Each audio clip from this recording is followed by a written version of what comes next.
السلام عليكم، شراكم ان شاء الله تكونوا بخير وعلى خير وباحسن الاحوال يا رب العالمين. هاني وليت لكم ان شاء الله بدايه موفقه. عندي اكثر من عام ما بنت، تسمحوا لي، وهذا لظروف عائليه. ما نكذبش عليكم، العائله تاعي اولى من اليوتيوب، يعني هي كانت محتاجتني قبل ما ندير لكم الوصفات، ودوكاني وليت لكم ان شاء الله نبداو هذه الوصفه اللي خيرتها لكم، اللي عجبتني سهله يقدروا يديروها حتى البنات. شوفوا كيما هنا عندي حبيبه تاع البيت، يعني صح كانت عندي حبه درت بها 12 حبه تاع لي مادلين، كيفيه اقتصاديه بزاف. واش نسحقوا؟ عندنا هنايا كاس ماشي معمر تاع الحليب، كاس ماشي معمر تاع الزيت، كاس ماشي معمر تاع السكر. هذا ما كان نديرو هنايا ملعقه صغيره تاع الفانيليا، ولازم القرصه تاع الملح باش تعادل لنا المذاق، وعندنا ساشي تاع الخميرات الكيميائيه اللي فيها 10 غرام.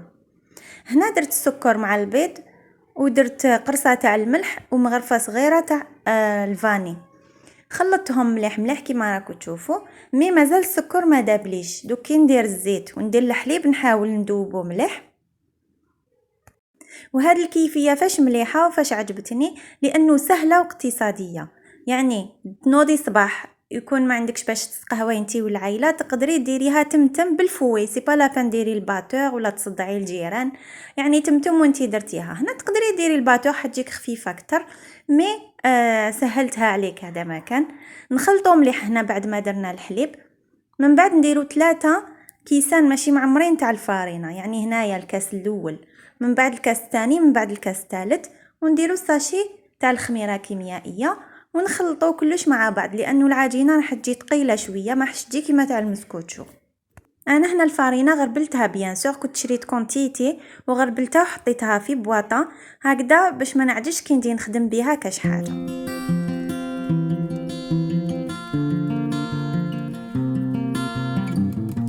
هذه هي العجينه تاعنا، هكذا تجيكم بهذا القوام اذا تبعتوا كامل المقادير والخطوات، يعني سهله. من بعد نحطوهم في ليكيسات. انا هنا عندي ليكيسات تاع السيليكون، كنت عندي مده من اللي شريتهم. نحط فوقهم ليكيسات تاع الورق هكذا باش كي يطيبوا نحيهم فاسيل، ما نطيبش فيهم اون ديريكت. ولا عندكم اي مول واحد اخر تاع الحديد ولا مول المهم تاع المادلين تقدروا تستعملوه. هنا حطيت ملعقه وشويه هكذا باش تجيني لا مواتي، ولا شويه طالعه على لا مواتي تاعها، باش ما تفيضلكمش من بعد في الفوغ، وتجيكم شابه، الشكل تاعها يجيكم هايل. كيما راكم تشوفوا نعمرهم كامل لكيسات التوعيه 12 حبه، راح تجيكم بلا حساب، العجينه راح تجي قد.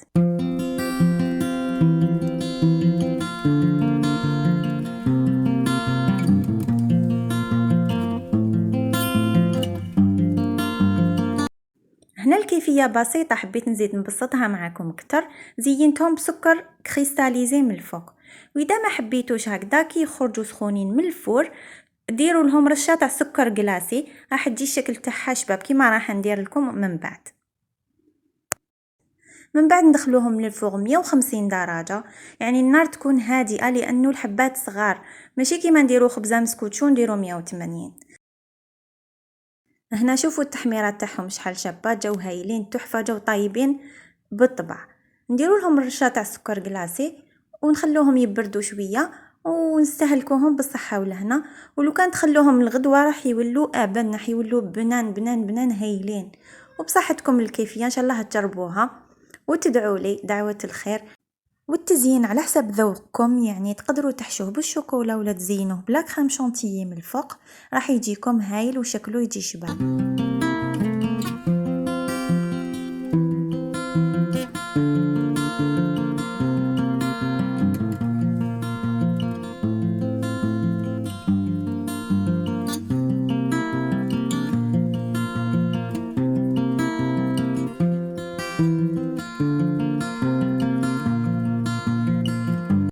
وهنا خياتي ما جيتكمش بيديا فارغين، جبت لكم هاد المنتجات من الطبيعة إلا حبيتوا تستثمروا في صحتكم وصحة عائلتكم.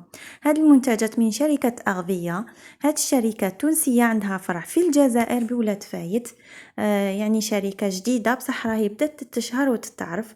منتجاتها في منتهى الروعة، فيها مكياج، لي بوماد، عطور، مكملات غذائية، لي شامبوان، لي جل دوش، يعني الحاجات كامل اللي تستعملوهم يوميا وبمواد طبيعية.